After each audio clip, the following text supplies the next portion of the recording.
If you can hear this, do not adjust your Aethervox. This is the Avalon Society Emergency Broadcast Network. You're listening to a recount of the real events surrounding the catastrophe which occurred in the city of London at the end of May 1907. In order to escape London with the Avalon Society, our fated fellowship find themselves investigating a murderous malcontent by the name of Spring-Heeled Jack. To find the fiend, they enlist the aid of American journalist Harry Hargrave, who informs the hard-knock heroes of his fiancée, Harriet Hawthorne, who is hot on the heels of the killer with a hard-hitting exposé. Harry divulges more in a private luncheon with prima donna Hortensia, while Professor Scarpati, his ward Billum, and an unnamed third party continue to search for more clues in Hargrave's office. Meanwhile, to avoid a delusional doomsayer from destroying their plans, Ludovica sets the psychopath ablaze with a volatile concoction of carnage, accidentally creating a conscious conflagration and engaging in a heated battle on the very steps of the London Times. Armed now with word that Spring-Heeled Jack was last seen robbing relics from the London Museum, will our heroes find their quizzical quarry and escape London before it's too late? Stay tuned and find out in Episode 4 of London Falls!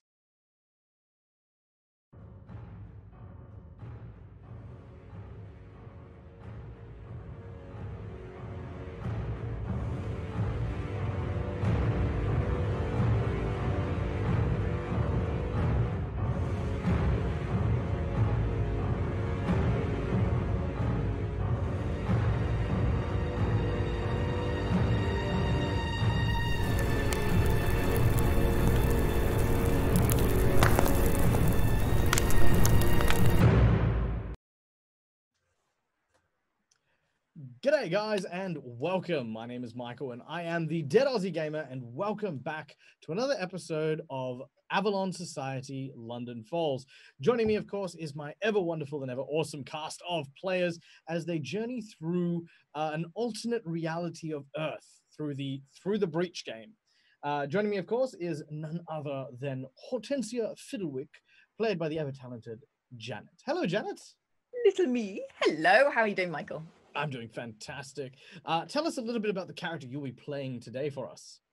Certainly. So, prima donna Hortensia Fiddlewick is, well, you might call her a caricature. I call her character. She's an opera singer, of course, darling. I'm sure you've, I'm sure you've heard of me. Yes, she's currently trying to get the hell out of Dodge because London is just about to be set on fire. So, yeah, we're hopefully not going to burn too much today. Indeed. And speaking of all things set on fire, joining us as well from the land of pyromaniac undead debutantes is none other than Mhaire, playing Ludovica von Drost-Zumollenbeck. At least that's how I'm saying it. Close enough. Yes. How are you, Mhaire? Tired. No, but that's not your fault. I should not stay up that late and still type on stuff. Still, I got up and didn't put on any makeup for my undead performance. I'm Mhaire and I'm playing Ludovica von Drost zu Möllenbeck. And, well, she's the widow of her late husband, who was a mad German scientist, and as many women in those times, she was the actual scientist and taking care of things. And, well, she didn't stay dead when everything ended badly, you know, pitchforks and fire, who cares? So, well, right now she's working in London as a secretary to another mad German scientist. It's like tradition. And right now she's trying to get herself and her friends out of the city because there's a burning man in the sky, and that also entails setting people on fire who claim they want to set them on fire. It's like preemptive. It means fair turnabout. Yes. Yeah, fair turnabout. Indeed. And joining our group as well is none other than attorney at law, or rather upstanding citizen, whose name escapes most people, Edward Hargrave Montague, played by the ever wonderful, ever talented Guy from How to Be a Great GM. Hello, Guy. Hello, Michael. How are you? I'm doing fantastic. Tell us about your very memorable, very classic character. Edward is one of those lawyers who dribbles around in the background and does all sorts of filing and enjoys writing out contracts and the sort. And is currently trying to elevate himself out of the status of obscure and forgotten by attaching his, by clinging on to the coattails, I should say, of the prima donna. And he and she created a small company to create and put on a magnificent opera for which the prima donna would be the star. Sadly, that has gone awry, and whilst Edward is quietly writing his documents to initiate a sue against the City of London for disruption of said opera by virtue of divine acts, which the city is completely reliable and accountable for as far as he's concerned, he has found himself in the company of an auto-immolator, which he is a little bit nervous about because it's a bit difficult to defend in court. She set him on fire. So at the moment, he's researching an American subclause about if you set me on fire, I can set you on fire first. And technically, because she's dead, she could have had her fire causing her death, but it's a stretch. He's yeah. I protest. I'm not an auto-emulator. I emulate other people, not myself. And if we're really boiling down to the point, technically, it was the moonshine that ignited the poor man. Speaking of, it was the gremlin's fault. It was indeed. Yes. And speaking of course, the gremlin playing the role of the gremlin ward named Billum is none other than Anthony. G'day, Anthony. G'day. Yes, How you doing, mate? Well. You're doing well. I'm doing well. You're definitely doing well. Definitely not doing good. Because Billum has been up to a bunch of mischief, hasn't he? A little bit too much. It kind of happens when you get on the booze and you drink a lot and you lose track of what you're meant to be doing and just like stabbing, stealing, and cheating. And not necessarily in that order either. No. So, Billum, Anthony, tell us about Billum, the character. So, Billum is a lovable bum or scamp. He has been sort of the ward to Till's character, John Scarpati, where he has been running a long con trying to off him nicely while getting into his will to procure his household to then make it a ruins, because that's what he does. He is indeed, and complicated.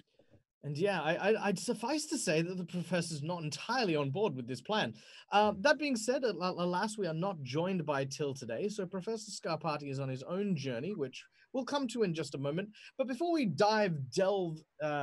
plunge, as it were, into our narrative today, we have some incentives for you guys in the audience to participate in today's game. Now, if you've ever watched or played any games with me, you know that I hate my audience sitting there and watching like a bunch of lumps. So you guys can actually control and contribute to the stream with simple donations. A $5 donation allows for the players to flip an advantage or disadvantageous roll, which in essence allows them to be able to flip twice and have better odds at succeeding or failing.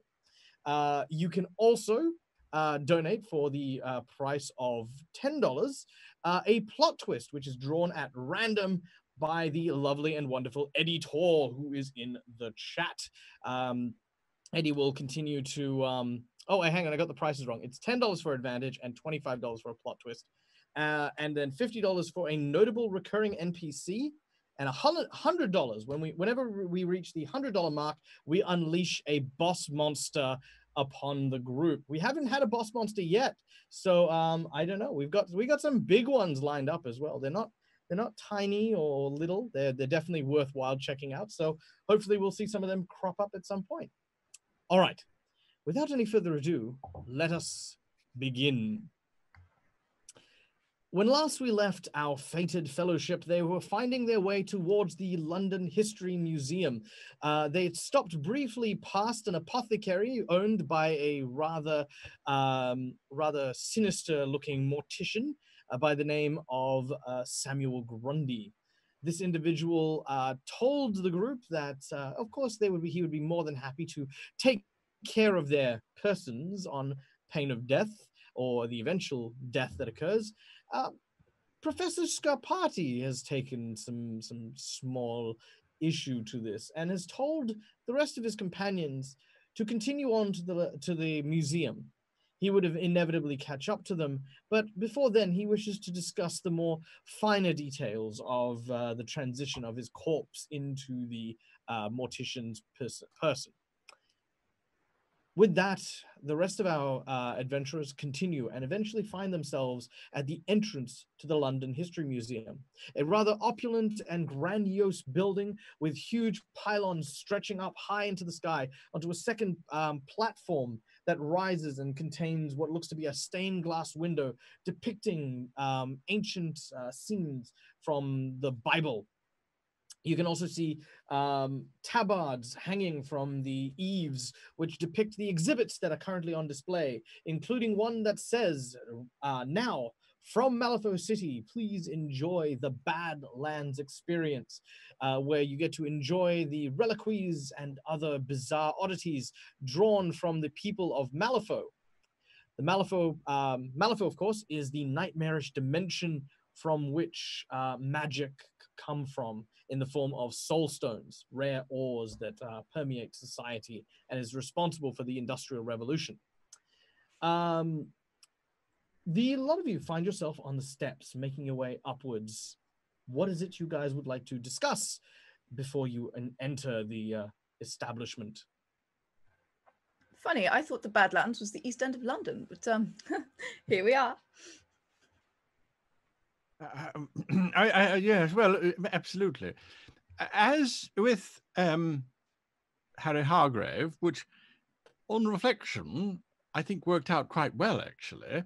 But in terms of extraction of information, should we have a point of attack for this approach here? I mean, I thought the professor was going to be our in with the museum, but he's not here. Billum, do you know anyone in the museum we might talk to about? I mean, random civilians can't just walk into the museum and say, ho, ho, ho, ho, we're here for the demon invasion. Can we?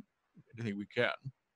Well, I don't know anybody in the museum, but I can get Anyone us. who wishes to may make a art or history check in order to try and identify the name of the curator of this museum. Only if there's something worth stealing for dark arts. I would also allow for a art check if you wish to potentially see if you could assess the value of some of the materials inside, which may, of course, be worth stealing. I will attempt an art check. I got But, 15 on my art check. Okay, Oh! 15 on the art check. Ooh. Hortensia, you get an 11 Okay. plus your art. Art is based on which skill? Charm. Charm. Ooh. Ooh. Ooh. 13. 13. I have Oh. art is Very cunning. charming. You know. Oh, is art cunning? Oh, if art's cunning, art is cunning. I may have made a mistake on that one. Then 12. I'm only moderately cunning. I'm extremely charming. Ah, I see. Very well. In which case, the two of you would know that the name Elizabeth Madison,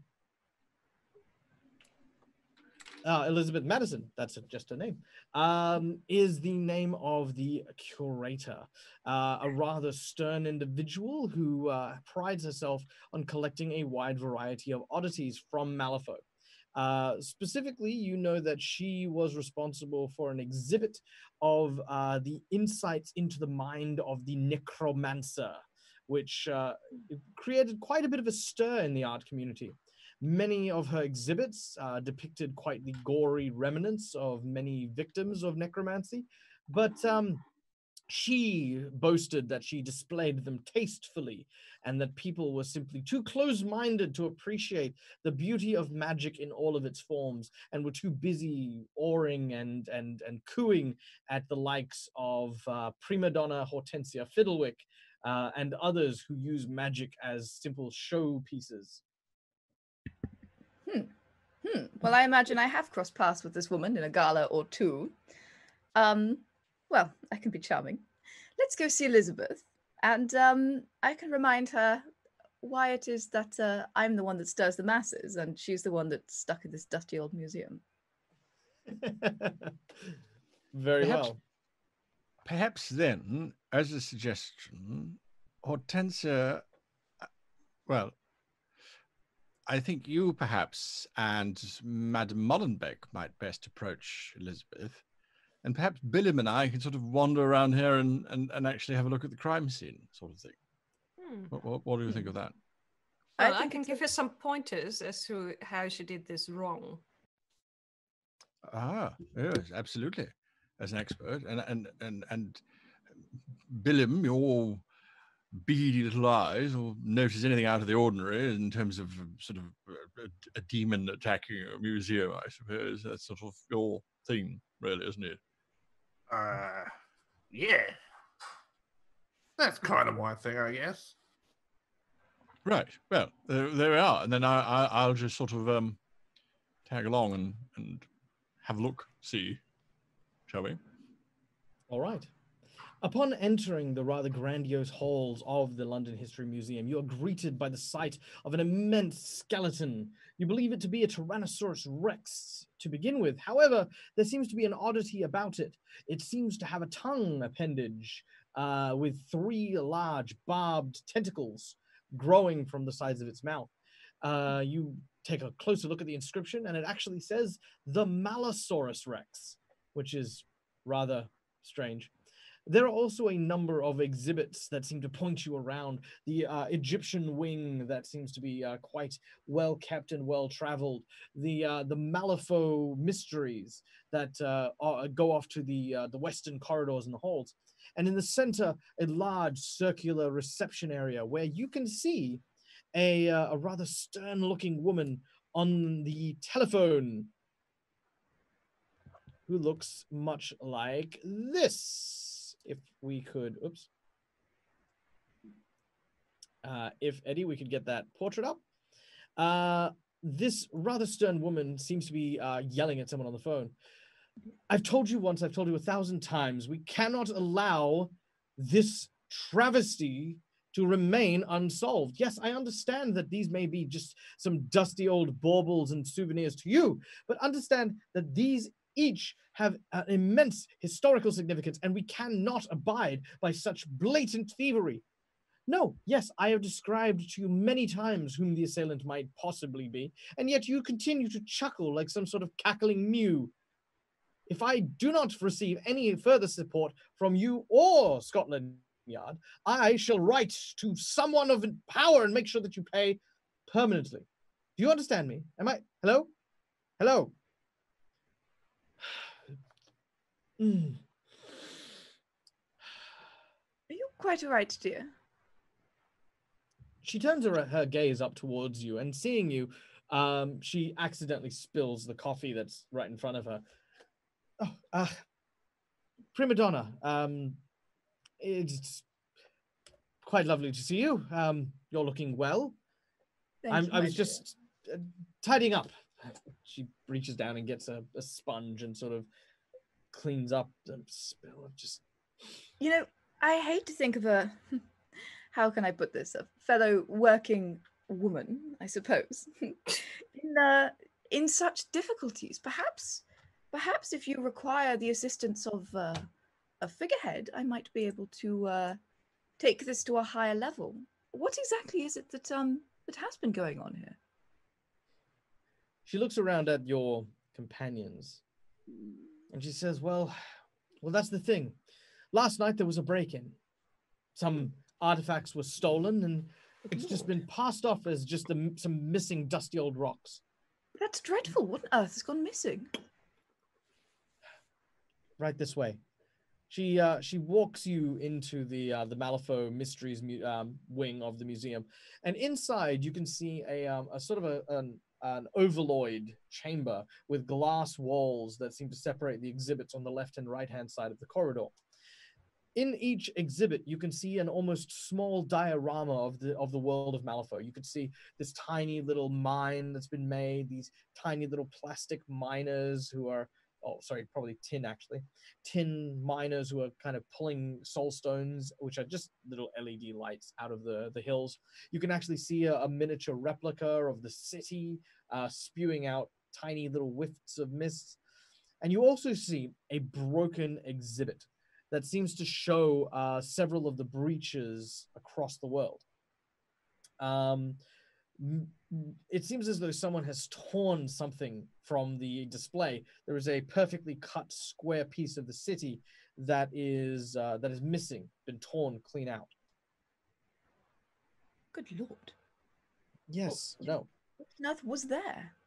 I turn to Montague, because he knows the city probably better than I do. Montague, in fact, everyone who resides and comes from London knows exactly what's missing. It is Big Ben. Good lord. Ooh. Whatever would they use that for? Well, you see, the display was a she pauses for a moment. A phallic thing? No, there was a rock, one of sedimentary stone that came from the same ore as the soul stone that powers Big Ben. It may have just been a worthless piece of stone to most, but to a collector, it was a piece of trademark history. The stone itself, quite large, about the size of a basketball, torn, clean.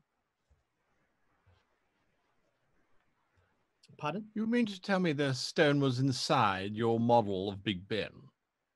No, the stone was there behind it as an accent to it, to indicate how important soulstone technology has become in London and how pertinent it is to every aspect of our life and culture. So much that even unseen within one of our glorious monuments in London, we can still find a piece of Malifaux alive here on Earth. But surely it was a plaster of Paris replica or whatever it is that you people use. I mean, you're not going to put some kind of priceless artifact on public display, are you? Well, you see, a friend of mine had recently returned from Malifaux and had sequestered away this piece of history. I couldn't rightly allow the stuffy shirts at the university to get their hands on this. They'd simply lock it up and it would never see the light of day again. Or worse still, they would break it apart and try to analyze it. No. This is a priceless piece that was meant for the public eye. It was meant for people to understand that there is a price, a cost in both labor and work and love that goes into all of the technologies that we underappreciate. I don't think anyone underappreciates soulstone technology, but just to be clear, this was not a soulstone. It was a stone from the soulstone quarry. Correct. It was the ore that from whence that soulstone came from. Huh. There were a few other missing items as well. Over here as well. You can see that there is a small cabinet, like kind of like this slanted kind of, display. Where you normally display like books and papers and the like. A piece has been basically removed after the lock has been broken. This one more delicate than the job to remove the stone. It looks as though someone jammed something into the lock and just snapped it, and then ripped the door loose. Inside was a piece known as the Sapphire's Eye, a pendant that was, well, on Malifaux, capable of creating light from nothing. It was a soul stone that contained magic unto itself. And when brought to Earth, it did the same thing, creating this a reddish light, a reddish hue. It was a grand mystery, and one that many scholars were very eager to try and get their grubby mitts on. But I thankfully had my friend who, again, helped me get this into the display cabinets before they could hide this thing away. So you did put up a real soulstone with unknown capabilities for the Well- public to see with this tiny lock. Well, it wasn't. You see that she's a little bit embarrassed. What's done is done. What's important is that we understand what happened here. Who's this friend of which you speak? Perhaps I know them myself. Yes, his name is Lionel Smythe. He's a worker who often comes back and forth between Earth and Malifaux, a liaison, if you would. He liaises with many of us in the museum districts and is a member of the noteworthy Explorer Society. It's through that we became acquainted. Fascinating. And he's is he around now? Well, I believe he's back in Malifaux currently. Interesting. Was anything else taken? She seems to hesitate for a moment. No, that would be all. You understand that our companion here, and I point at Billum, is one of Scotland Yard's greatest sleuths and has the intellectual capacity far beyond those mere mortals. I mean, look at him. He's currently in disguise as a lowly street beggar thief thing. Make a. If you don't give us all the information, I'm afraid he won't be able to solve your case. Make a deception roll. Can I support the deception roll? Is that possible? Sure. What would you like to say? I'd like to say yes, indeed. Just to look at him, you'd think he was a common gutter snipe, but in fact, you can see in his eyes, and I just gently tilt his face up. He has the wisdom of centuries. You know, I'm 14. just imagining Billum getting sadder the more common you seem to talk about him being. Okay, so Janet, how many ranks in deception does Hortensia have? Oh, 3. All right, so Edward, when you flip, you get to add a further 3 to your check. 17. God damn. All right. Yep. Apparently, she thinks that that the name of the true master of the Holmes novels was indeed none other than young Billum, as she is now convinced that Scotland Yard is nothing but this Harriet the Spy compared to Billum and his cunning prowess. She says, "Very well, then I can perhaps trust you for some level of discretion. There was another piece stolen, but not from here. It was actually a piece stolen from, that was on loan to us from the Italian Museum. It's the artwork portrait of Dante's Inferno." A portrait of an Inferno. Nice. Well, not the whole portrait, if you would. At this point, she takes you through the museum exhibits and back to a back office. There is a section, almost like a warehouse, that is covered, tables just covered in different bits of artifacts that are going through restoration. Lots of very intricate tools, giant magnifying glasses, and eventually you come to a painting that has a sliver torn out of it. As you look at it, it does indeed depict a hellish landscape fraught with large winged beasts and demons, clawed, vicious monsters with dripping fangs that seem to be tearing apart people limb from limb. Billum, you and only you may make a notice check. Ludovica just leans in close, looks at the rib. That's gonna need a lot of Belgian linen to fix. That's a 15 The on the painting was notice. Italian. As I look around at this depiction. All right, you look at the depiction. You recognize it is not Dante's Inferno at all. It's a picture of the Badlands in Malifaux. A very, very nasty particular place, but you remember it well. Having obviously been originated from Malifaux yourself, it is not uncommon at all for you to recognize an area that was once considered, like kind of like your boogeyman stories. If you act bad, we're going to throw you out into the West Country. If you go there, then it's all over for you. You'll never come back. The man will shoot you with a gun. That's the Badlands. I'm sorry? The The Badlands? Badlands? You know, it's like where the boogeyman comes from. What? No, Yeah. this is Dante's Inferno. It's a famous art piece. It's been at the Italian Museum for well long before Malifaux was ever seen by any earthbound artist. No. You're pulling it out your ass. It is Your pardon? simply the Badlands. So you're saying this is Malifaux? This is Malifaux. Look, I will know my Malifaux when I see my Malifaux. How extraordinary. In which case, what is the piece that has been torn out?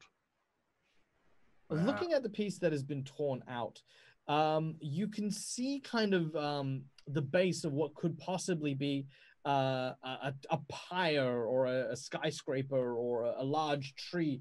You kind of have vague recollections of a like kind of a white pine that sort of stretched up pretty much as high as you could see. That is kind of in that area. It's like a tree building thing that reaches to the sky. A tree building thing. I told you he was sharp. Like a thistle. Is the tree building thing maybe perhaps also like mostly phallic in size and shape? Yeah. Yep, very, very phallic. I was asking Billum, but Extremely. I mean, extremely. I sense a common What's a theme. phallic? Ooh, do gremlins not have those? you think your uncle caught phallic once, but he died. My uncle had it once, but he died. When were these thefts taken? Moving away from shapes of suggestive shape. Last night. And that's not the Any strangest idea thing. as to what time? Well, I was here till midnight. It would be sometime after the midnight hour and 6 a.m. when I returned to find the window broken and the exhibits missing. May I ask which window was broken? Of course, it was the southern window. On the ground floor? Yes. Hmm. And there's no night watchman? Well, there is, but Gus is a little bit on in the years. Well, Billum, Inspector, looking at how the lock was picked by mostly just shoving a knife in there and turning it around, and that someone simply broke a window on the first floor. Does this seem like a professional job to you? In my professional opinion, it looks like it could have been done by anybody with a brain. Or two. Well, that does count out half of London. Yes, to be fair. Is there anything that could be created with these things? Have they any other use? I sort of ask everybody that's around me. You are asking me whether I'm not going there. Make a nice snack. I think what the prima donna is saying is if you combine the pendant with ore, would that sort of make the pendant shine brighter or something? I mean, I don't understand what the painting has to do with it. Yes, Mhaire. Considering that Ludovica died of saltstone poisoning, does she know a little bit about the ore and the saltstones? I will allow Ludovica to make an alchemistry check if you desire. Yeah, let's see whether I have to. I have to say, I'm going to cheat. No, I object to that first before you don't need to cheat, my dear. I think you know far better than I what's going on there. Very well. I Discard a object card. your stupidity. Draw again. Oh, that's a 13. That's much nicer. Thank Oh, no, I put that you. 13 back there because that was one of the ones from earlier. Ow. Sorry. No, Didn't mean to get your Okay. hopes up. So, what am I supposed to do? The drag and drop. No. I just draw again. I was just wondering where my 6 Yeah, went. that's it. All right, 9. Drag and drop. Yeah, well, it comes up to 10. 10 is fine. So, thinking about your condition and how it occurred, you realize that there is actually ways to amplify soulstone energies using ore that resonates at the same frequency that the magic from the stone has. You can only really do this with ore from the same vein. If you get it from different ones, it's of no use. Using the right magical spells and attributes, one can increase the potency of soulstone for a short time. However, it inevitably causes it to explode. This phenomenon is not too dissimilar to the method in which you found your ultimate demise.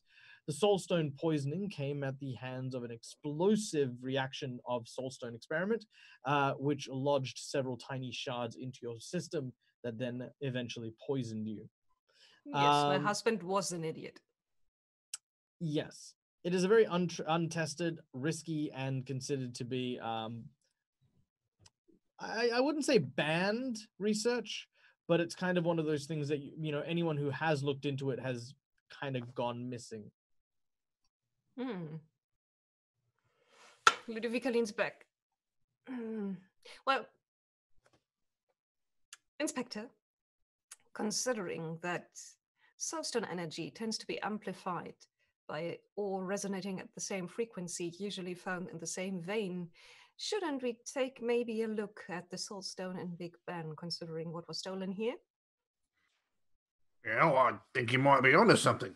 That sounds like a grand idea. Always a pleasure to be at the service of a great man. Yes, great men like me, 1 in a million. Certainly. 1 in a billion, I'd say. I just want to check the times. When did the Burning Man appear in the sky? The Burning Man appeared in the sky precisely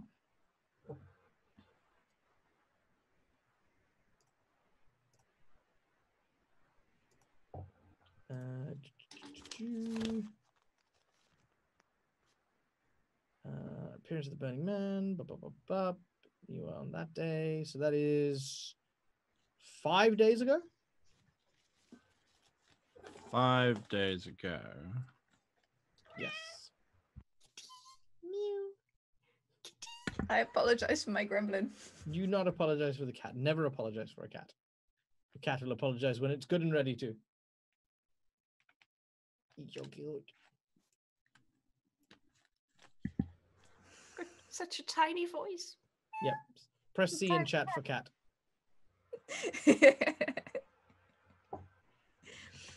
So, we still have to meet the darling Harriet. Indeed. Do you, I say, turning to the lady formerly of telephone, do you have any idea when the lovely Harriet I'm sorry, who? will be here? Harriet, she's a journalist. Harriet Hollywell? I'm afraid I don't know of any such person. When I came in this morning, I did receive word that a journalist was supposed to show up and attempt to deal with, a news coverage story of the break-in, but no such reporter has arrived yet. Oh, she isn't here. Oh, what a shame. You don't know when she's going to be here? No, I'm afraid not. Oh, terrible shame. And whom was she supposed to be meeting? Well, me, of course. Oh, okay. Well, naturally. I beg your pardon. Taking a moment. Oh, sorry. No, go ahead. Taking a moment, you decide, of course, to because you asked about this before, to have a look at the window that the creature or whatever broke into. As you take a look outside, you can see the signs of a commotion. The glass having fallen into the library indicate someone had indeed broken in via this, but you see something rather strange in the snow outside. There are signs of blood gathered around on a wall and strange markings on the floor as if a battle had occurred. Good Lord. Inspector, what do you make of this? Looks like someone got the cut, bled all over the thing, and then they came inside to get warm. Fascinating. Interesting. You really do have a unique mind. I can see why you are London's #1 investigator. Oh, please do go on. So it was a crime of opportunity. They found themselves inside trying to get warm and then realized that the ore in Big Ben, the sliver of the painting, and the pendant would help them get warm. Look, I'm no blocker, but something tells me that it's the magic of the stone that they're after. Indeed. Indeed. How many different kinds of boot prints are we seeing down here in the snow? Looking down at the snow requires you to go outside in order to get a good look at it. Sure. Doing so, you will see a pair of small lady-sized shoes, as well as what appears to be hoof prints, but only a pair of bipedal hoof prints. Interesting. Half lady, half horse, as I suspected. As you suspected. I knew the whole time. Crime at the museum, half lady, half horse. Trying to get warm. What is your name, young woman? I'm talking to the lady who's on the telephone. Oh, Elizabeth. Not Elizabeth Madison. Yes. But you're the curatrix of the museum. That would be me, yes. Why were you in reception as a receptionist? Well, funding and budgets being what they may, one does what one requires in order to try and survive during these rather depressive times.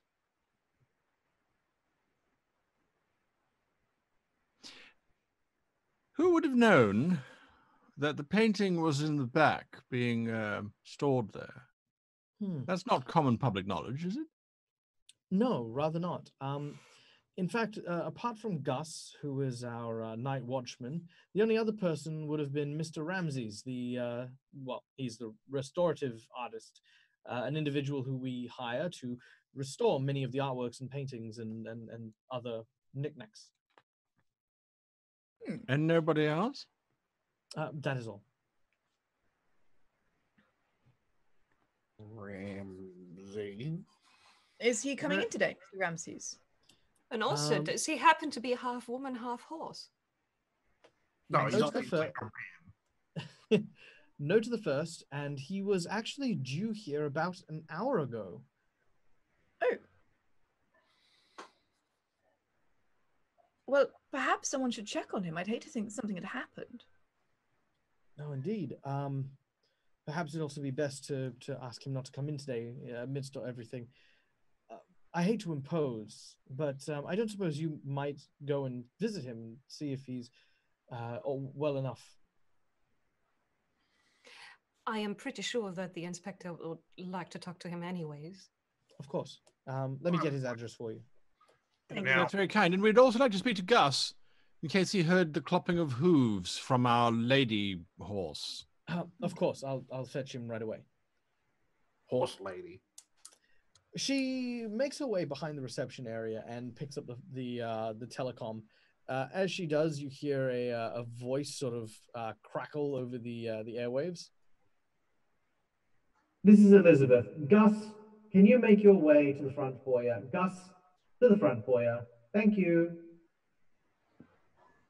As a few moments later, a rather old, dottery-looking man wearing a gray jumpsuit with the name Gus written on it. He's got like a flashlight in one hand, walks in your direction. This individual looks very shaky. Hello, Mom. May I be of assistance? Yes, these inspectors would like to speak with you in regards to the break-in last night. Oh, yes, no terrible business this. Well, there I was at the back of the museum when I heard a noise. It was at precisely 10:30 p.m. Write this down. It's 10:30 p.m. And that is when the madam, the curator, left and said, "Good night, Gus." And that's what I heard. And I said to her, "Good night, Madam Curator." And she said, I hope you have a pleasant evening. I said, "Well, you as well, my dear." I then said to her that I was going to do my rounds, and I proceeded to then walk around the museum and then around the back. And at about 11 o'clock, yes, I remember, the madam, she said to me, "Sure to check for cats, for they have been sneaking into the museum," and went to the back alley where I thought I heard a sort of a kerfuffle of some kind. What kind of a kerfuffle? But just sounded like cats wrestling in the alley. It was dreadful noise, scratching and screeching and what have you. And that's when I saw it. The great beast that it was stood tall as a man, it did, with glowing red eyes burning like fire. It looked at me and snarled before jumping into the window. Well, I knew what I had to do then. I got my trusty truncheon, I did, and I made my way to the front entrance. But in the commotion, I forgot that I'd left my keys on the inside, and I'd locked myself in the perimeter. So I called the madam, who then returned and then allowed me passage in. I then proceeded to secure the area, but by that stage the demon creature had gone. At first, the Madam Curator didn't believe me, saying that I was making all kinds of fanciful tales up. But it was real, I tell you. Real as the glowing light on the end of my flash stick. What You don't is? recall... Oh, sorry, Matt. Prima I Donna, just you wanted first. to ask what Elizabeth's face is doing during all of this, because a lot of what he said contradicts what she said. We'll make a scrutiny check. Make a scrutiny. Anyone who wishes to may do so. I will scrutinize her. You may scrutinize her face. I can't see her face, Okay. and my hair is in my eyes. I don't know. Odd woman. No idea. I might be able to. I'm watching her because the times are all over the place to what she said, and you would have thought she would have mentioned giant fire demon in her report to the policeman. I got a 13. A 13. Wow. Okay. With a 13, she seems to be almost dismissive of Gus. As she seems to have a look on her face, she says, "Yes. Well, we know it wasn't some kind of horrible monster demon. Gus is just old and decrepit. We really need to find someone more well suited to the night guard services." I do have a quick question for you, however, in terms of Gus, what time would you say that the curatrix returned to the museum to let you back in again? Oh, about perhaps 11:30, sir. And was it at that point that you realized that this demon thing had stolen from the displays? Well, no, sir. I didn't realize it had taken a thing. I thought simply it was running amok. I imagined that demons don't have an appreciation for fine art. So I just began my search. Yes, well, I'm sure you can imagine that these fanciful tales of some sort of demon were not high on my priority list. But learning of a break-in, I certainly didn't wish to, well... We have a house full of Malifaux objects, including actual real soulstone. And if someone tells you that there's a magical thing happening, you just go, oh, no, that's surely not what's actually going on in a house with soulstones and all kinds of unknown magical knickknacks. Earth is not prone to the strength of the magics that Malifaux is. The odds of some sort of demon coming through Malifaux and then hopping a train from Santa Fe to London, and then for some reason or another not getting caught by the guild and breaking into this museum. Well, weird things have happened the last few days in London, and the guild doesn't catch everything. Perhaps I hadn't considered that. Actually, how much do you know about how these things work? Very little. I myself have been very interested in the world of Malifaux, but have never yet been myself. Well, it is why I think these artifacts should be treasured. Have you just cut off the inspector? Oh, my apologies. Sorry, Inspector? You are by far the silliest person I know. And I know him, Mr. Montagrave. Demons love soulstones. Fact. Do they now? Us here, good man, seen a demon. We've seen hoof prints and blood. There's a break-in. And you're telling me that you don't suspect the demon to have stolen things that are aligned to a soulstone? Well, it just seems highly improbable, and I mean, just she appears very flustered at the accusation. But the more evidence you provide, you can see that she does feel a bit silly sot, as she is she's okay. Yeah, calm down, love. Have a drink. I'll pass her a flask of my moonshine. Oh, thank you. Just to be absolutely clear, guys, the demon broke the window in the south wing, right? Yes, that's correct, sir. I'm a little bit slow, so you'll forgive me, Inspector, if I just want to get an idea here. You say the demon broke in at 10:30. Yes, sir. But that you got yourself trapped and were only released from that trapped area by 11 p.m. Yes, sir.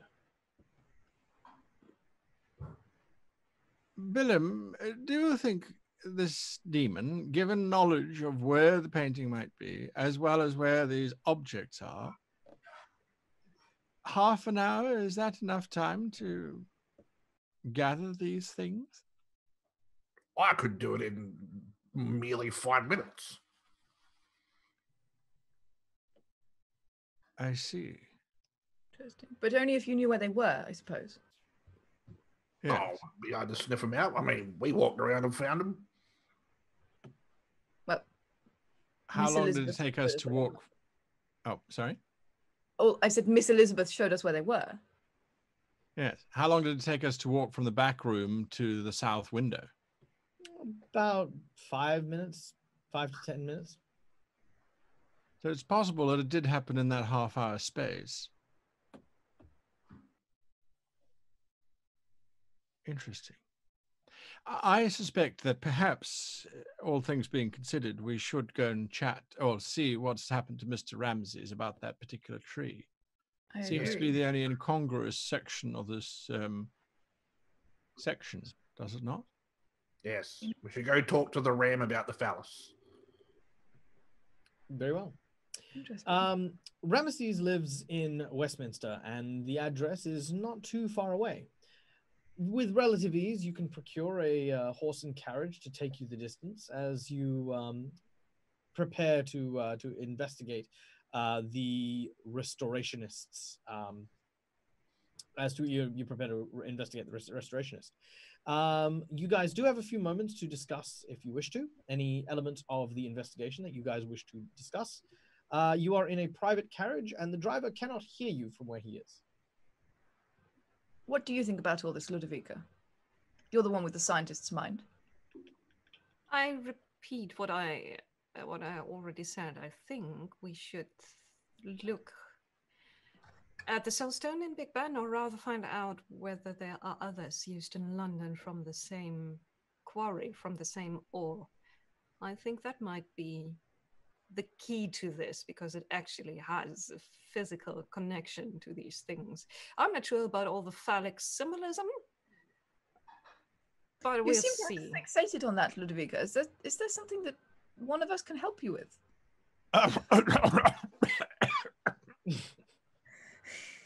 Thank you for offering, my dear, but I can take care of it myself. As the only, I think that it is. Yes. Well, Yes, if you much need An attorney? having what? If I need an attorney? Right. Yes. Absolutely. That's what I was going to say. Yes. If you need an attorney, or yeah. Well, right. Yes. It sounds like you could use a stiff drink. Oh yes, please. Look, can we refocus perhaps on the thievery, the theft? Ooh, we should open a window here. This We were carriage talking is about the cracking. theft, and that the person was concentrating on soulstone related materials and phallic symbolism. Indeed. And yes. Well, It's not- that's the point. The painting is the only thing that doesn't make sense in this whole thing, or is it just me? I Billum, don't think what do you so. know- I beg your pardon. Billum, what do you know about this tree in the Badlands? Are there stories about it? Is it something special? It's somewhat connected to doing bad things. If you're a bad person, you get thrown to the bad lands. You do Right. bad lands. That is a spire. Penultimate area of it. But I'm more concerned that we've left her, the curator, Elizabeth, yes. in the museum. I feel awfully suspect of her. Did seem odd that she left out that entire demon thing, and as everyone has pointed out, I think she's the curatrix who has been driving Malifaux artifacts and exhibits as the principal lure of the museum, which doesn't seem to have done the museum any favors, considering she has to be her own receptionist. But it does imply that she should know quite a significant amount about Malifauxian. I'm not entirely sure what one would term it, but of that culture and that history. So it does seem very odd that she didn't put that connection together. But the reason why I go on about this particular painting is, aside from its well,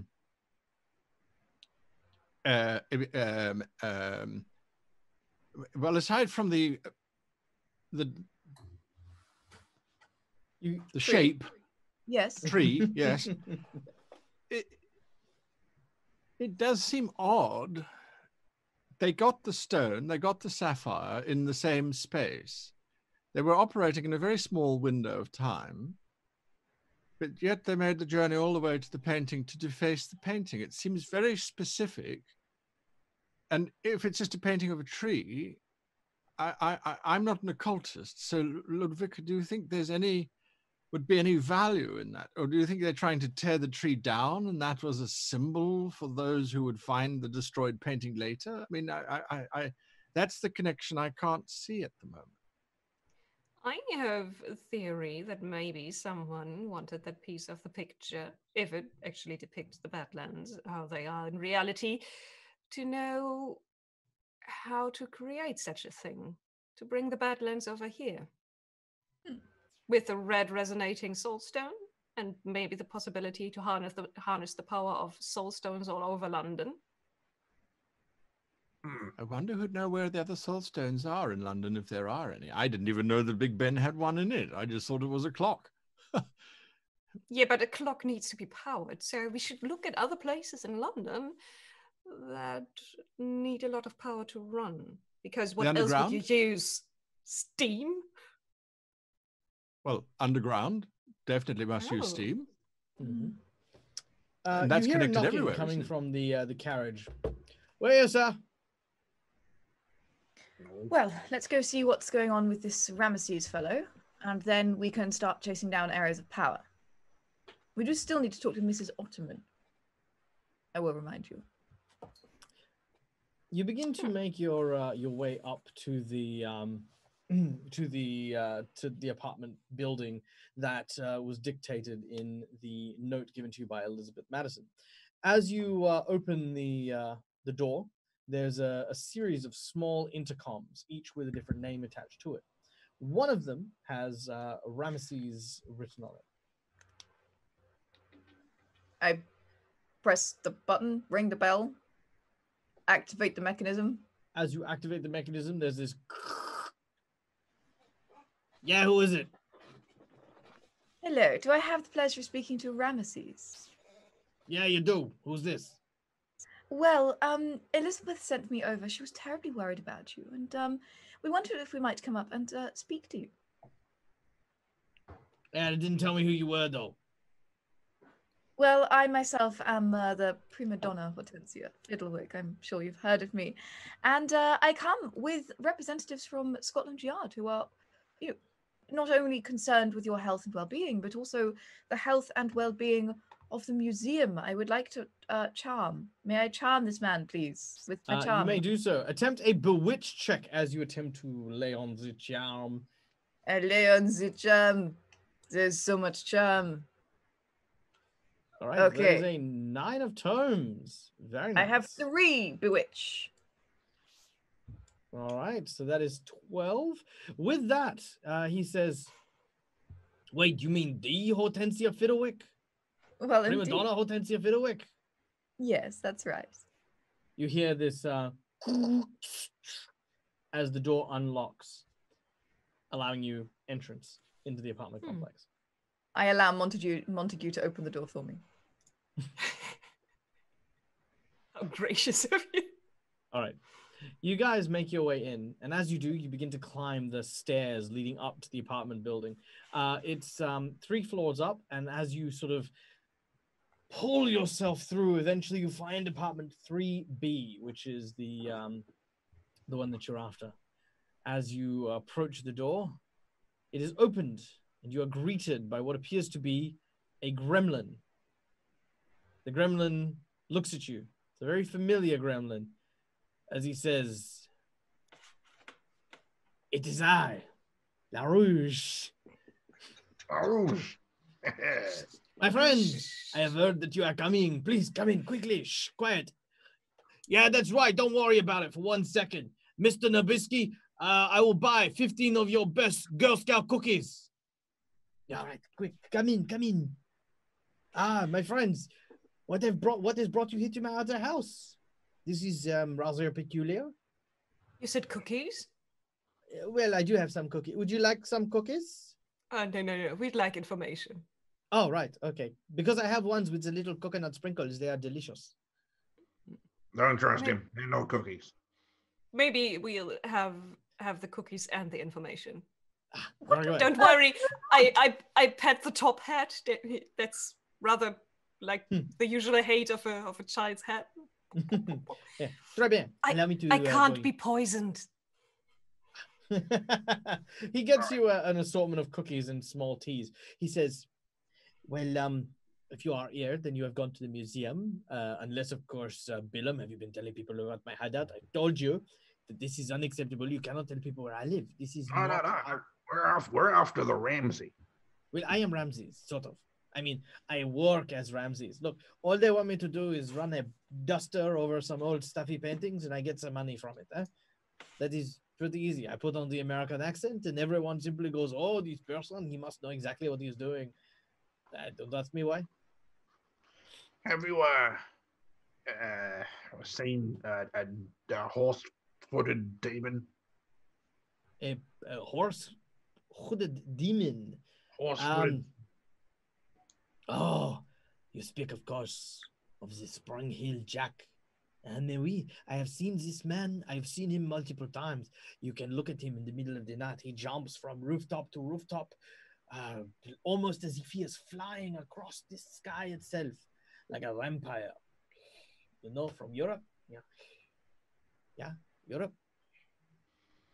Wait a minute. Are you saying that Spring Hill Jack is a cloven-hoofed woman? Vampire. You're saying he's a vampire. Yeah, I'm sure that whoever it is definitely a vampire. I mean, I've never seen a person dressed so well and flying through the sky. Last night I even saw him myself. I saw him with a woman in his hands, carrying her like those trashy. One moment. He reaches in, he throws out, and he grabs what looks to be a small romance novel. It's got like this vampire with his shirt ripped open, like sort of Transylvanian musk hair, and he seems to be holding a woman as he's jumping from rooftop to rooftop, like this. He is jumping around like this across the rooftops. He is holding a woman. And you saw this when and where? Sorry. Let's see. Last night around midnight. I mean, maybe it's Where? well, if you see over here, over on Westminster Abbey, and then across the ways, is somewhere in that vicinity. Anywhere near the big clock thing? What's it called? Big Bon? Big Jim, I think you would find it is called. Big Jim. Yes, he was indeed in that vicinity. Westminster is, of course, where you will find this structure. Wait, did you say with a woman? Yes, with a woman in his arms, carrying her like she was, caught in l'amour. Like, it's terribly romantic. And a description of this woman? I see her. She's very maybe short. She has short hair, curly, blonde. Don't think her name was Harriet by any chance, do you? Well, she didn't have a neon sign or a name tag saying, "Hello, my name is Harriet." So it could have been a Harriet, maybe a Sarah, maybe a Jacqueline. Oh, please let it be a Jacqueline. Interesting. It's just like my novel. Do you Wait, this is your novel? You wrote it? No. This is just one I enjoy. It's written by another person who is also probably a gremlin. There are secret codes, Oh. Like who when did we you talk tell about the the painting? PNS. What? The painting that you were working on for the museum. Yes. I remember this one. This one is of the Badlands. It's beautiful, but they keep calling it Daniel's PlayStation something. I don't know.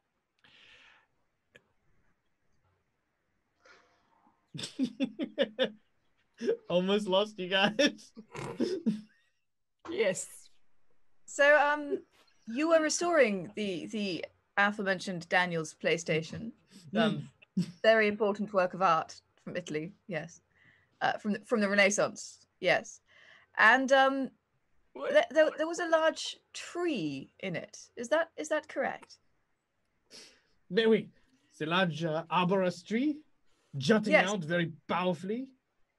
Yes, indeed, rigid and yes, very Girthy. very long. Yes, girthy, exactly. Yeah. Can you tell me what is the significance of this great girthy rod? Well, in in the story that the humans they wrote, they said something about having to deal with certain calamities while you are in hell. A series of challenges that will eventually lead you to nirvana. In the Badlands, there is a similar story. I believe, Billum, you should know this story as well. Let me see if I can remember. How did my mother say this? He said, right, if you done stuff up, I'm going to take you by the ear and fling you so far into the Badlands that you're going to hit the bad tree. And then every single troubled youth that ever climbs the bad tree is going to get hit with every single ugly stick climbing up and down this tree till eventually you're nothing but a no good low-down human. Ooh, what a terrible fate. I know. That's how we have Mr. Montier. Oh my God. Sorry, I thought he was a briefcase. Oh, pardon. Would you like some tea, monsieur? I'm terribly sorry. This whole time I thought he was a backpack. Whew.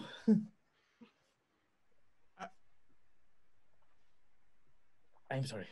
Carry on, Montague. Mr. Backpack. Indeed. So if you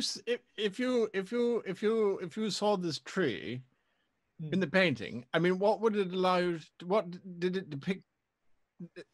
Well, apart from being a very accurate drawing of the place, there was nothing particularly special about it. Perhaps if someone were to pine or to feel a sense of nostalgia for the place, it is a good relief. You say very accurate. Oh, incredibly accurate. I mean, even down to the shrubberies. There was even a small cactus I remember as a small boy. When you say accurate, you mean this place actually exists? Oh, yes. No, 100%. It completely exists. It is just about, 30 minutes west of where you lived, Billum? Yeah. Yes, no, we used to play there as children. Why didn't you go to work today? You see, I am French, and this is my day off. Because I have decided that today I will have the day off. How can you be French if you're from Malifaux? You see, well, the goblins, or the gremlins as they were, we decide exactly what we want to be when we find something we admire. I found beauty in fine food, great cuisine, and good, obnoxious company. Therefore, I sound like this because that is who I copy. I have embraced. You decide what you want to be. I looked down at Billum, and you decided to become this. Yes, I told him he should dress snappy. Leave the rest. Maybe. No, most of the family, they sound like rednecks because that is all that is in Malifaux. A bunch of Americans who speak barely English. Barely. Travesty. Yes. So It is travel. a problem. Before I go and become a hat box, because apparently that's what I am, is this Spring Hill Jack, is he rumored to be on fire? On fire? I've heard rumors that he breathes fire. I've heard rumors that he spits fire. I've heard rumors that he eats fire. Depends who you ask. Does it bleed? Pardon? Does he bleed? Does he bleed? Yeah. No. Yes. No, he does. In fact, someone once said that he once got caught on one of those chickens that you put on the roofs. You know, I don't know what they're there for, but they are chickens, and they sit there and they point in a direction, and the wind blows and they move. Anyway, he got caught on one and it melted. Right? It melted. And my friend, he took me over to their place. He showed me to me. He said, that is where Spring Hill Jack nicked his arm. And then it is melted. They say he bleeds fire and acid and flames. I don't. This is just rumors, of course. So, is there anything you know beyond rumor? I know how to make a good lemon meringue. I'll take that as a no. I can say he does. I think we've well, I think perhaps Mrs. Ottoman might have some more insight. Yes, we may have extracted all the usefulness from this situation. And maybe one more cookie. Please, by all means. Are you The cookies sure they're are not actually crumbly and delicious. In fact, he Hmm? probably is a bit too liberal with the desiccated coconuts, but it makes it all the more juicy and tasty and moreish. Yes, I like the crunchy texture. I don't have taste buds, but I like to chew on things to remind myself that I was alive once. It's delightful to chew. Are you sure they're not safe for humans to eat? Oh, they are perfectly safe for humans to eat, as long as you are not allergic to coconut. Or Also, I said look maybe it. a to tiny bit of nitroglycerin. Just the smallest minute amount. For headaches. Mm, Pop. that's good for your heart. And good for your heart. Right. Prima Donna, perhaps we should be leaving now. Just I chew believe. slowly. Come, Montague. Let's go see Mrs. Ottoman. Yes, his visit has been brief. So, it's been good to see you, LaRouge. It is always a pleasure to see you, my friend. Hopefully, we shall see each other again soon. Farewell. Auf Wiedersehen. You leave La Rouge's apartment and begin to make your way back down. The carriage is still waiting for you to take you to your next destination. I have a suggestion. We have two Yes. lines of inquiry, neither of which we know will result in very much.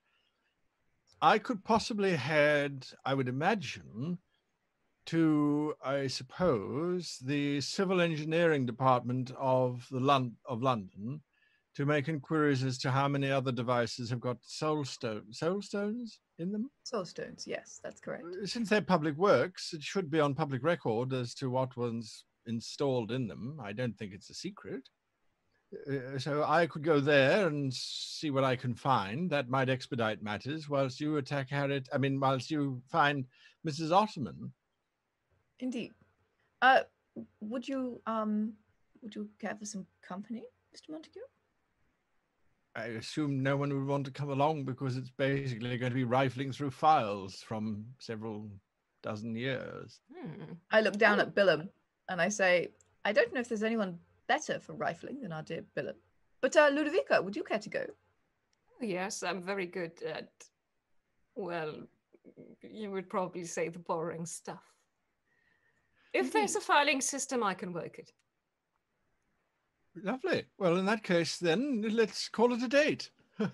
Well, I mean, not. I mean, as in we'll get. Yes. So another. As in, we will go a place together. Yes. on There we go. A Quite set right. moment in time.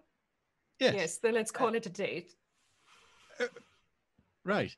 Well, in that case, then, Billum and Prima Donna, remember to be safe. This Miss Ottoman was the last one to see Jack, and perhaps he might be sort of, watching her or something, although I'm not sure. Shall we, what is the time now, Michael, in the world? The time is now approximately 11:30 a.m. So it's early. Shall we reconnect at sort of, what, 11:30, 12:30, 1:30, 2? Second lunch. Yes. Late lunch. Yes. Let's meet at 2 for late lunch. All right. So those of you heading to the town hall in order to examine the file clerks would be Edward and Ludovica, Hortensia and Billum, and you're heading to Mrs. Ottoman. Mrs. Ottoman's, yes, indeed. A sweet old lady. Very well. The carriage says that they will drop off Ludovica and Edward first, followed by Hortensia and Billum, as the distance is a little bit further away. As you arrive at the steps of Town Hall, you can see stretching out in front of you a rather large commotion. Members of the Town Hall seem to be banging up against the wall and yelling at what appears to be several guardsmen who are dressed in military attire with the insignia of the guild emblazoned upon their chests. You hear the protests that seem to constantly be going up. You can't do this to us. We have duties and we have work. Just because there's a crisis state does not mean you get to keep us out there. Now listen here, sir. I ain't gonna ask you again, but if you can't keep yourself civil, I'm gonna have to end up unleashing a terrible amount of pain on your person. So you need to step right back. Step right back right now, and I will not ask you again. Oh, this is completely outrageous. Completely, I wish to speak with your supervisor. I wish to speak with your commander in stupidity is what I wish to do. You watch as he pulls out a pistol. At this point, there's a gasp as people step away. Now, I done warn you. I ain't gonna ask you again. Next person that calls me stupid, or looks at me funny, or tries to get into this here building without my say-so is gonna cop so much lead that they're gonna be able to shave the top of your head off and call you a pencil. That's stupid. A pencil is not made of lead. Anyways, have you ever seen clerks so eager to work? Something's wrong here.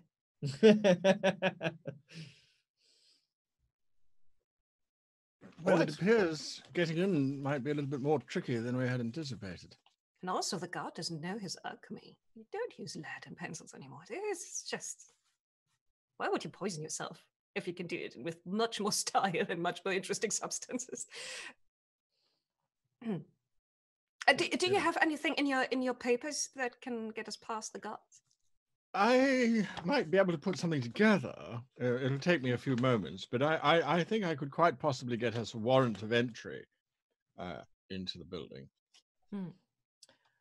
Edward, please make me a bureaucracy check as you begin to put together the paperwork.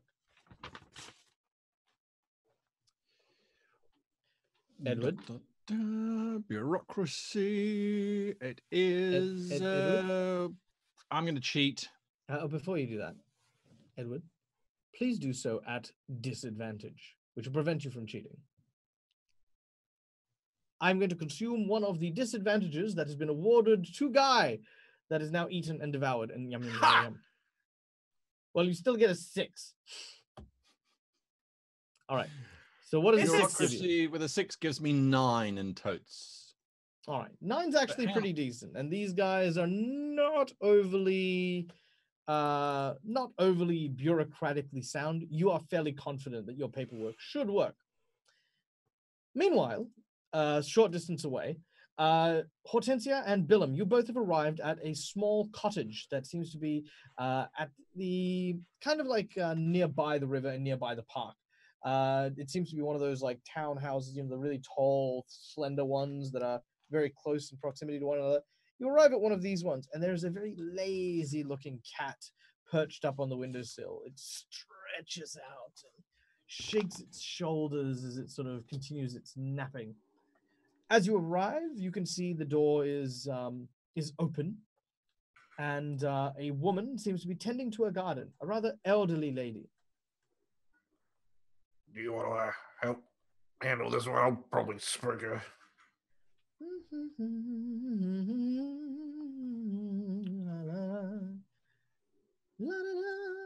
Casted silence on Janet.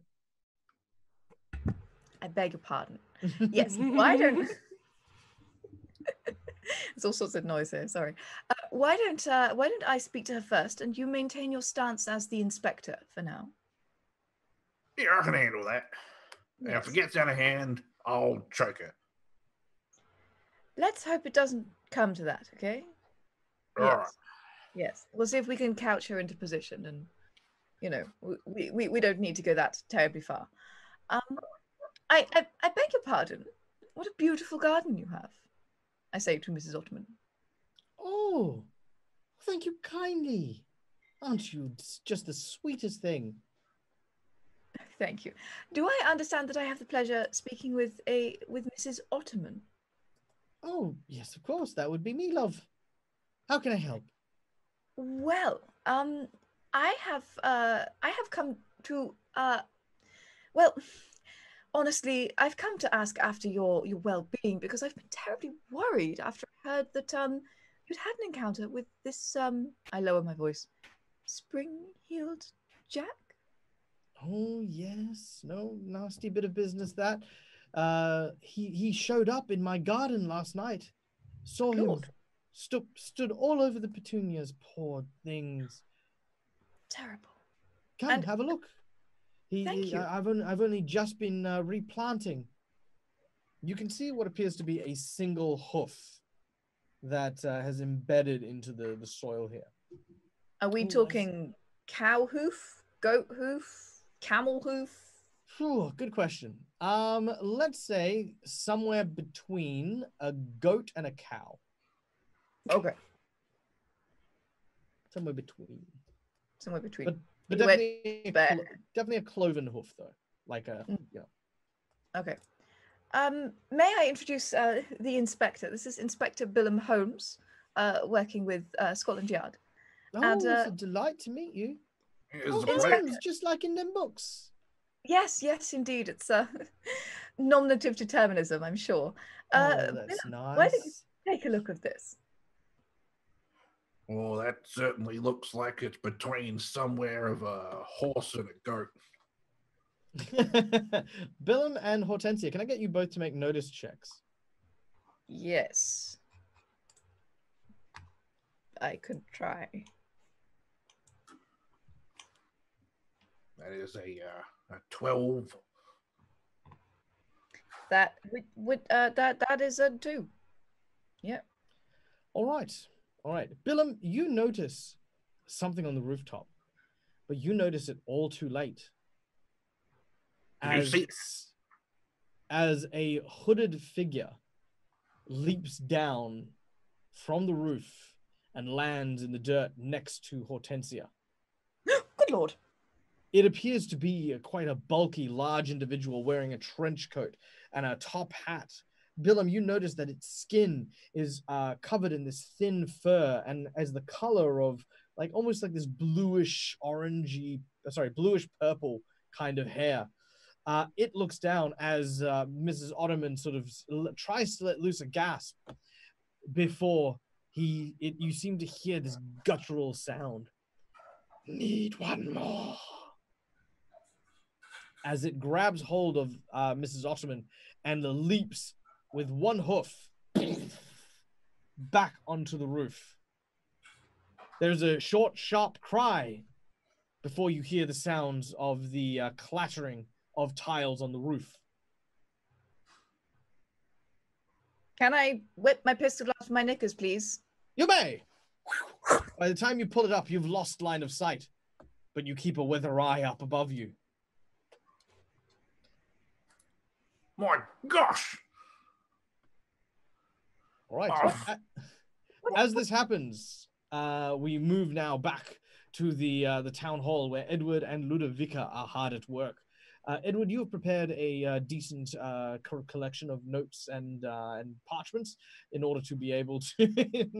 We have a letter of permission signed by His Majesty King George V.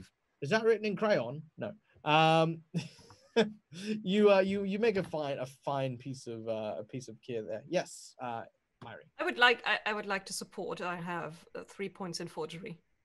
Very well. Instead of a 9, you now have a 12 in your ability to forge. Now, as I point out things like the king is spelled differently, and in the seal. No, not George with a J. Oh.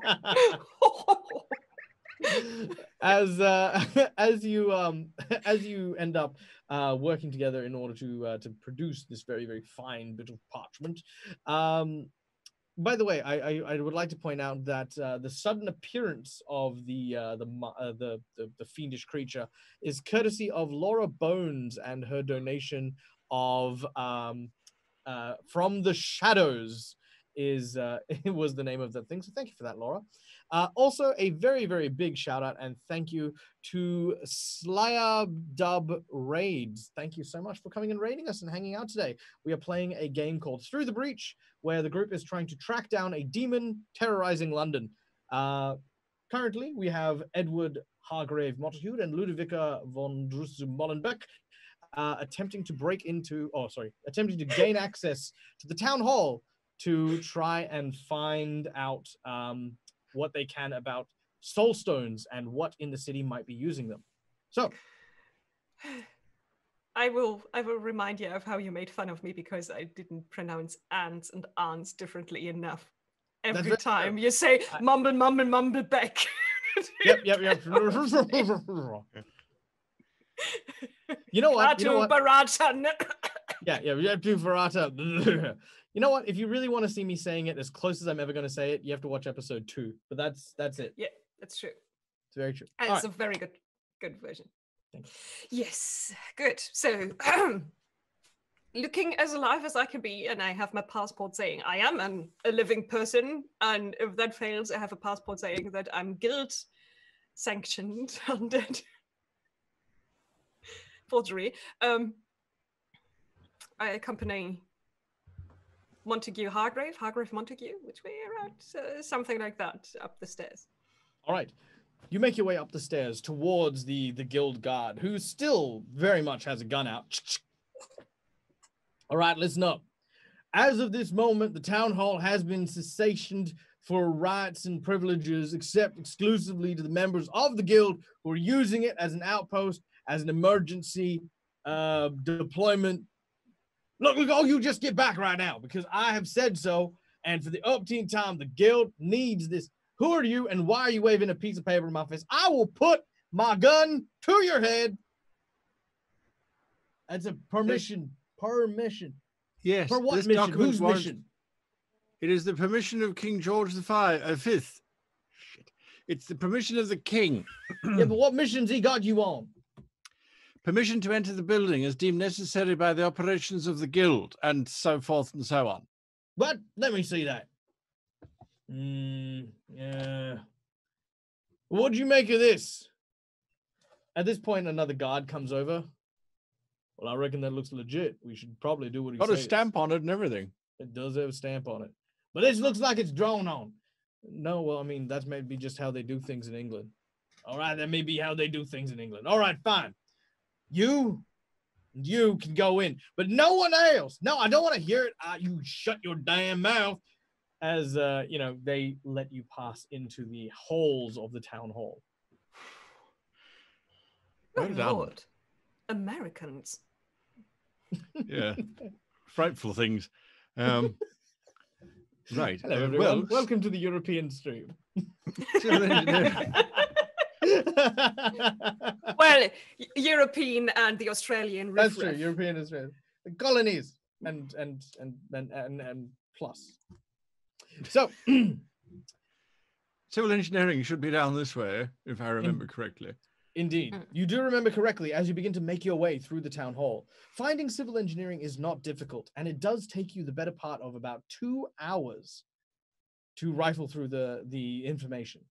This is probably about the time it takes, well, a little bit less for them to go and have their conversation with Mrs. Ottoman for time correlation. And you indeed find that there are very few soulstones that are used to run civil works. The one notable one seems to come from Big Ben. The reason being is it was a prototype, a showpiece in order to try and to show the benefits of using soulstone as a renewable source of energy for many different systems. There is now work in progress to install a soulstone at King's Cross, as well as a few other locations around London. However, they have not yet been instigated. The only active one and the most noteworthy one is, of course, the one at Big Ben. Well, it That's seems very like we interesting. are looking at the single phallic thing. You mean to say you think Big Ben might very well simply just be a representation, and that perhaps within the painting itself there's certain... I'm very vague on the arcane and that sort of thing. The professor would be much better at this than I am, but... Do you know the rule of similarities? You can transpose something onto kind of a template that might be close enough. Well, yes, I suppose. Well, we have a different term for it in the law. But yes, I suppose it could work.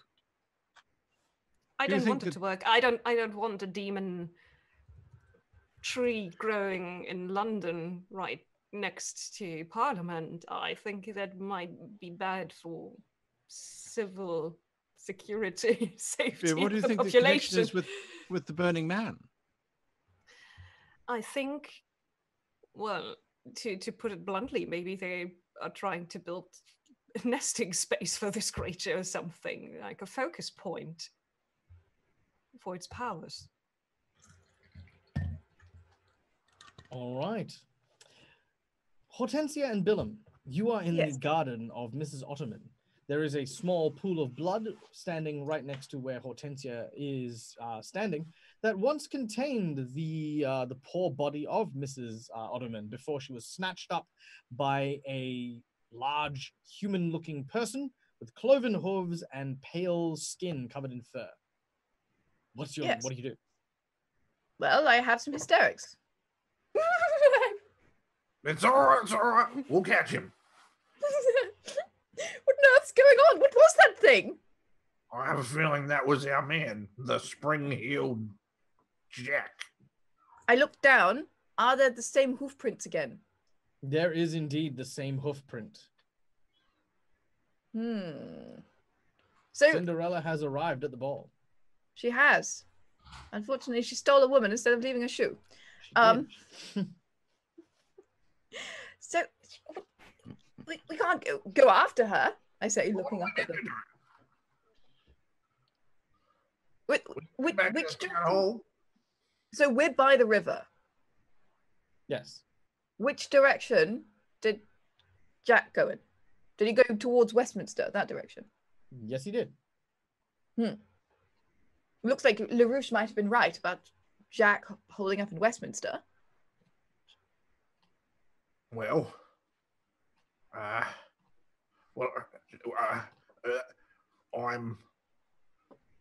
The best thing we can do right now... Yes. Regroup. Yes. Well... Yes. No, you're right. You're right, of course. Question. Where is the town hall? Is that also in Westminster? No, but the town hall is on the way from where you currently are situated. Now, as mentioned, it does take 2 hours for Edward and Ludovica to go through that. So, relatively speaking, once they have found what they have required, there is a knock on the door as one of the guards comes out and says, you folk expecting anyone from marketing, investigator, Scotland Garden, something? Oh, yes, a short guy, very, very well disguised as a street urchin, and a lady who looks remarkably like the renowned opera singer. You wouldn't know me. I ain't no into art or any of that kind of stuff. You don't like the opera. No. Again, she leans over to Hagrid. Americans. No, I if I'm listening to music, it's got to be something you can tap your toe to. Well, tap your toe out the door and please bring them in. They're important agents. Oh, here I am sitting here carrying on like it's some sort of hoosgow. All right. You can let them in. The doors open and Hortensia and Billum, you come kind of hurriedly in. Darlings, it was terrible. We saw him. It was awesome. It's furry. You said very what? odd. He's furry. We saw Spring-Heeled Jack, and we were talking to the lovely Mrs. Ottoman, and she was explaining everything that's gone on. She showed us her petunias. I don't know how they're still alive in all the snow, but regardless. And then suddenly, Spring-Heeled Jack just appeared. He's sprung, and he grabbed her, and he said something about needing one more, and then he was off before I could take my pistol from my knickers. And yes, he headed back to Westminster. Did I leave anything out, Billum? There was a pool of blood and more hoof prints. But yeah, he needs one more. One more of what? That's what he said. Women. Presumably, yes. The creature seems to... He snatched up the journalist, you remember? And now Mrs. Ottoman. And also, Billum, why haven't given you her a shot of your moonshine? I think she needs it. Oh, certainly. Have a drink. I held out the champagne glass. Pour you a hefty glass of moonshine. Oh, yes, and listen to the nearly invisible man. Why was there... come again, Hargrave? Why was there a pool of blood after he had grabbed Mrs. Ottoman? Did he rip her in half? No, she was a... Small amount of puncturing, I think. Looked like a flesh wound. I'm assuming. Wait, was it his blood or hers? No, you believe it was her blood, just like from her shoulder or something, being grabbed by such force. You also take the moment to realize that this thing may possibly have had claws as well. Yeah, claws, maybe. Yes. And Was he hooves. on fire? No, there was no evidence of fire. No fire. I can't help but thinking that's one of these rumors that's got out of hand. But then I thought that about the whole affair. So, goodness, I don't know. Anyway, he headed off to Westminster, and that's, I believe, where he must be in hiding. I suppose, couched in there somewhere. Well, we found out something rather interesting. There's only one soul stone currently employed in the greater city of London, and that's in Big Ben itself. There are more scheduled for use, but typical bureaucracy, taking forever to get anything through, you know. Yes, indeed. But Ludovica, with this new information, what do you think? Well, why don't you tell them your theory? Oh, my theory suffice that someone might want to use the soul stone and the shape of Big Ben to kind of concentrate energies and transform it into a facsimile of the demon tree in the Badlands. I know it's far-fetched, but there are certain, I'd not say rules, but things that usually happen in magic. It's a little less scientific than you'd like it to be, and it works on similes and metaphors sometimes. And use this basically to kind of harness the power also of the burning person up in the sky, and probably turn London into another kind of Badlands. So far the theory. And now the question is, how does this spring-heeled person work into this? Snatching cloven up feet. women. With Perhaps he agent, but you they're called soul stones, are they not? One must assume Yes. that there are, well, perhaps it sounds fanciful, but souls involved in that somehow? Power? Oh, or- let's rather say they can capture souls, but also let me tell you from personal experience that souls contain a certain kind of energy which is basically the same that the stones harness. So yes, I do not know whether there are ancient souls trapped in the stones that are mined in Malifaux, or whether they draw the energy from some other place. But it's basically the same as, you know, siphoning up what leaves the body when a person dies. Just Could stronger. it be that he's perhaps sacrificing these women's souls to the stone, giving it power?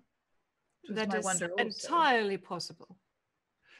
Billum, in your tales of demons, of the Badlands and the tree, is there a keeper of the Badlands, some kind of overseeing committee, or a king of the Badlands who rules over it? Oh yeah, there's definitely a committee or a board that rules over the Badlands. No, it's chaos. This being said, Billum, you've heard rumors that you haven't heard. No, well, I mean, that is the understanding you have, but the rumors haven't been proven yet.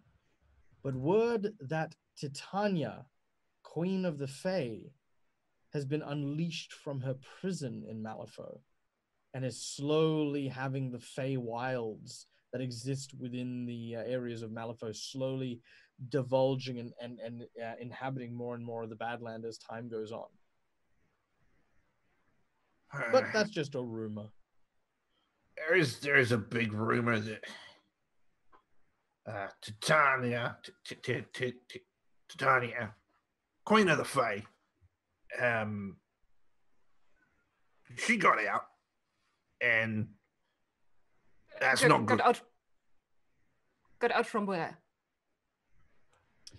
Billum Shakespeare play. Billum regales you with the epic tale of Titania, which I don't think Anthony knows, but I'll take over from that one. It involves In Anthony's voice. Well, you see, it was the Kythera or the Methera or some sort of era where you see this bird who got a bit too big for her britches. She ended up being chucked in and stayed there for a bit, and at some point or another, she got sick of it and busted out and started running around all queen-like, you know. But she was bad though. She betrayed everyone. That's why people locked her up, because she was she was all trouble, and yeah, now she broke out. Bad times. Bad times. Oh, an 8. I'll take an 8. I'll take an 8. All right. So So I think people of Malifaux, I don't particularly understand how Malifaux works. You got from Malifaux to here, and then it wasn't very hard. I mean, this Titania person is not known to be a giant flaming man.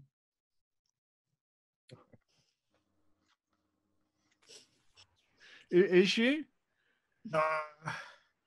Not from my recollection. Maybe a flaming queen? Flaming queen. I mean, the only flaming queen I have a feeling that is like a conduit that would work. Maybe sweet old lady power. Right, right. I fear we digress. Yes. What's our plan of attack, Prima Donna? Well, it seems like Big Ben is at the heart of all of this. Perhaps we should just climb those darn stairs and see what on earth is going on. We know that this fellow hairy-faced, goat-hoofed, spring-heeled Jack is in Westminster. We know that Big Ben is in Westminster. We know this whole thing focuses around soul stones, which require souls, and people are being stolen. And, well, it seems to me, and I know I'm a mere woman, but it seems to me that Big Ben is at the heart of this. Let's go see what on earth is going on there. Very good. So, Absolutely. who's going to carry me up all those stairs? Well, what about the professor? Billum, you have a way of contacting the professor through secret channels. He told you if ever you required to contact him, you would speak to members of the Royal Coach services, and then pass the missive on to Professor Scarpati, which would in turn be delivered to the professor directly. All right, let's catch a royal coach. My favorite kind. You wanted to say something, Ludovica? Oh, no. I'm just putting things back into order. The filing system here is an abomination. She keeps putting things back where they belong, which sometimes isn't the place that she found them in. All right. By the time you reach Westminster, it's about maybe 4:30, 5 o'clock-ish, once all is said and done. And you arrive at the entrance to Big Ben, a large, imposing... Can it be 5 o'clock-ish when we're looking at a giant clock? Is it? Sorry, I was just imagining Big Ben going, sort of. It's about here o'clock. Yeah. Sort of, yeah, give it a minute, you know. Take it or leave it. Give about 5, 10, you know. Well, you know, someone is mucking about with the power source, so I mean, could be right, could be wrong. Someone just needs to wait for the Admiral to fire off his cannon, and then they can find out exactly what time it is. That's over Greenwich. That's far away. Oh, is it? Well, Yeah. Isn't it noon? That was a Mary Poppins reference for 1 anyone. o'clock, yeah. Fine. Anyway, you arrive at the very, very large and imposing structure, and of course, you can see the winding staircase leading up. It is quite a climb by foot, and I will need everyone to make me a toughness challenge in order to attempt to climb and to determine what state of life you would be in when you reach the top. I can tell you I'm dead. Yes. Actually, you know what? Honey, you were dead before. I was going to say, Ludovica, you probably don't even need to, because it's fatigue, and you're technically... She did. You did. She did. We missed you, Kara. I'm going to cheat. I can't deny you that, so you may cheat. Yes. In which case, Hargrave, look, I'm up 3 steps. Now I'm down 3 steps. Now I'm back up 3 steps. I'm just, a barrister caught on the steps, up and down 3 steps. No, maybe I'll leave the acting to you. 13.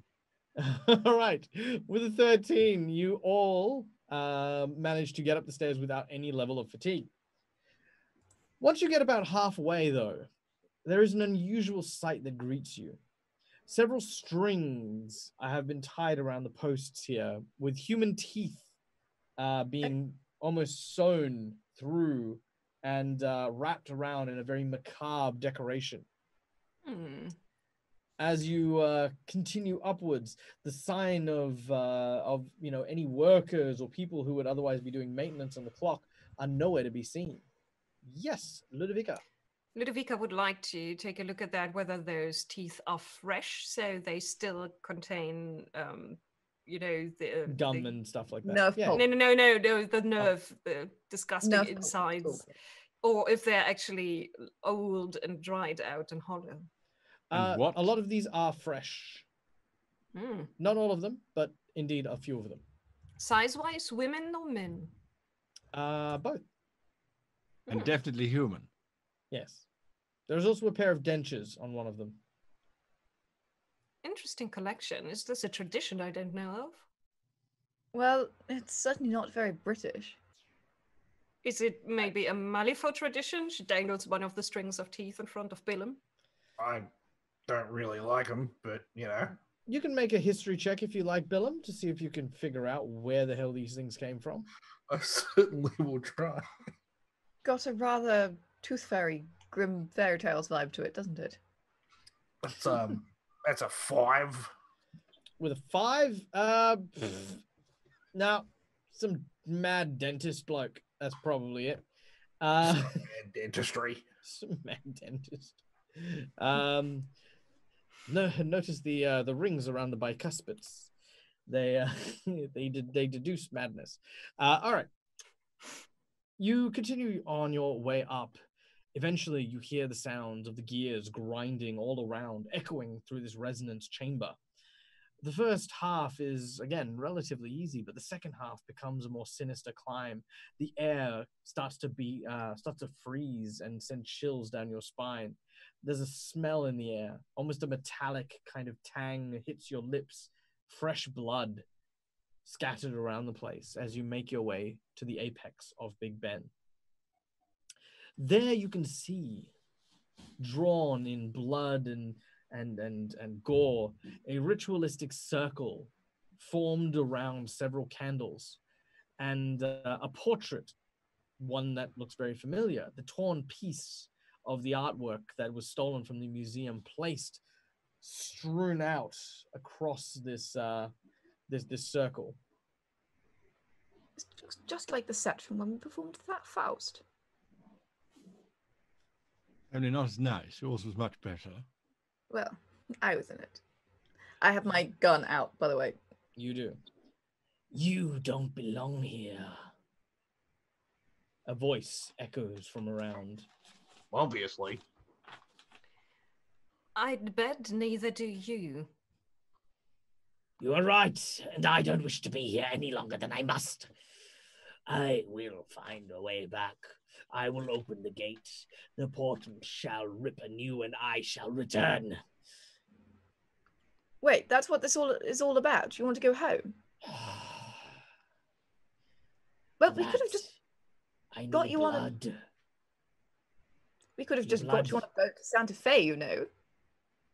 We didn't need all of this nonsense. I have been in your world long enough to know the treachery that spews like vile toxin from the mouths of humans. Oh, it sounds like you've been talking to our governmental ministers again. At this point, you can see in front of you a shadowy figure sitting on one of the cogs. He rotates to kind of always keep you in view despite being on this rotating platform. Eddie, can we share that photo for us, please, if you're this kind? As this winged, horned creature wearing the robes of a noble person torn in some places and tattered, a top hat with 2 pierced holes in the top of it, as this creature sort of looks to you and says, It is coming. The time is nigh, and this is my last chance to escape before the end. Well, that sounds a little ominous, doesn't it? there is a crack of lightning in the air.